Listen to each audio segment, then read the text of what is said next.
আসসালামু আলাইকুম। গণজাগরণ কণ্ঠ টিভি পক্ষ থেকে সবাইকে স্বাগতম। আপনাদের সাথে আছি আমি মোসুব।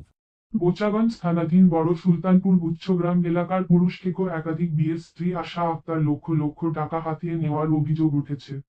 দিনাজপুরের বোচাগঞ্জের বড় সুলতানপুর গুচ্ছ গ্রামের মোচা আশা আক্তারের বিরুদ্ধে স্থানীয় এলাকাবাসীর মধ্যে চরম ক্ষোভ দেখা দিয়েছে। অভিযোগ রয়েছে, তিনি স্বামীদের ফাঁদে ফেলে এবং প্রেমিকদের কাছ থেকে প্রলোভন দেখিয়ে লক্ষ লক্ষ টাকা হাতিয়ে নিয়েছেন। তার অপকর্ম নিয়ে দৈনিক নতুন দিনসহ বিভিন্ন পত্রিকায় প্রতিবেদন প্রকাশিত হয়, যা এলাকায় ব্যাপক আলোড়ন সৃষ্টি করে।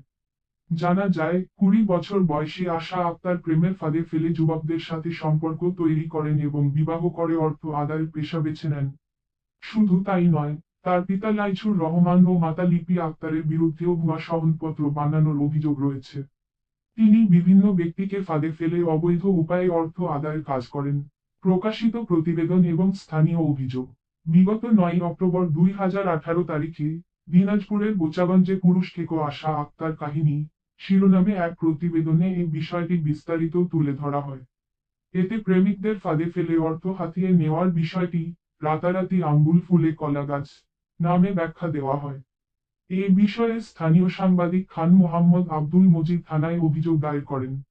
অভিযোগে আশা আক্তার এবং তার পরিবারের প্রতারণামূলক কর্মকাণ্ডের কথা উল্লেখ করা হয়। ইতোমধ্যে তাদের বিরুদ্ধে দিনাজপুর দ্বিতীয় জুডিশিয়াল ম্যাজিস্ট্রেট আদালতে মামলা নং ২২৬/৩৬/১৮ তারিখ ১২ই নভেম্বর ২০১৮ দায়ের করা হয়েছে।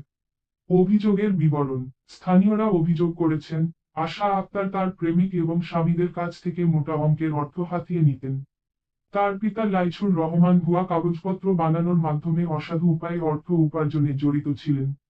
অভিযোগ রয়েছে, তাদের পরিবার প্রতারণা ও অবৈধ কর্মকাণ্ডে লিপ্ত। বিষয়টি নিয়ে প্রশাসনও নড়েচড়ে বসেছে। বোচাগঞ্জ থানাসহ রংপুর র্যাব বিভাগ এবং স্থানীয় প্রশাসনের বিভিন্ন দপ্তরে তাদের বিরুদ্ধে ব্যবস্থা গ্রহণের দাবি জানানো হয়েছে।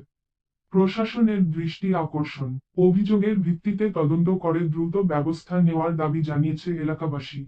স্থানীয়রা জানান, এ ধরনের প্রতারণা বন্ধে প্রশাসনের তৎপরতা প্রয়োজন, না হলে সাধারণ মানুষের মধ্যে হতাশা বাড়বে।